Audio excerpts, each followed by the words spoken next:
सद्रक्षणाय खल निग्रहणाय या ब्रीद वाक्याचा अर्थ म्हणजे सज्जनांचे रक्षण आणि दुर्जनांचा विनाश होय। पण याच ब्रीद वाक्याला काळीमा फासणारी घटना सोलापुरात घडली आहे। सोलापूर ग्रामीण पोलीस मुख्यालयात कार्यरत असलेल्या एका 26 वर्षीय महिला पोलीस अंमलदाराचा प्रत्यक्षपणे आणि मोबाईलद्वारे पाठलाग करून अश्लील मेसेज पाठवून विनयभंग केल्याप्रकरणी एका पोलीस नायकाविरुद्ध जेल रोड पोलीस ठाण्यात गुन्हा दाखल करण्यात आला आहे। या घटनेमुळे सोलापूर पोलीस दलात मोठी खळबळ उडाली आहे। विनायक सूर्यवंशी नेमणूक पोलीस मुख्यालय सोलापूर ग्रामीण असे गुन्हा दाखल झालेल्या पोलीस नाईक आरोपीचे नाव आहे। मिळालेल्या माहितीनुसार तक्रारदार महिला पोलीस अंमलदार या सोलापूर ग्रामीण पोलीस मुख्यालय वसतिगृह येथे राहतात। 21 डिसेंबर 2025 ते 15 जुलै 2026 या कालावधीत महिला पोलीस अंमलदार या कर्तव्यावर असताना तसेच त्यांच्या राहत्या घरी असताना आरोपी पोलीस नाईक विनायक सूर्यवंशी याने त्यांचा प्रत्यक्ष आणि मोबाईलद्वारे सातत्याने पाठलाग केला। एवढेच नव्हे तर आरोपीने त्यांना मोबाईलवर अत्यंत अश्लील मेसेज पाठवून त्यांच्या मनास लज्जा उत्पन्न होईल असे वर्तन केले। या त्रासाला कंटाळून अखेर पीडित महिला पोलीस अंमलदाराने स्वतः जेल रोड पोलीस ठाण्यात धाव घेत तक्रार नोंदवली।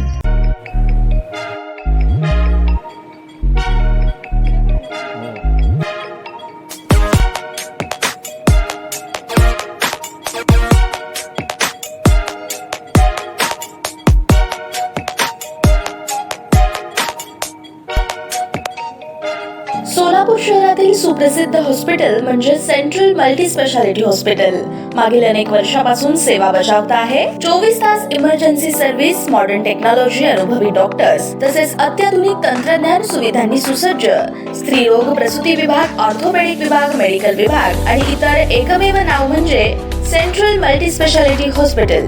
पत्ता गणेशपेठ शॉपिंग सेंटर, मंगळवार बाजार, सोलापूर।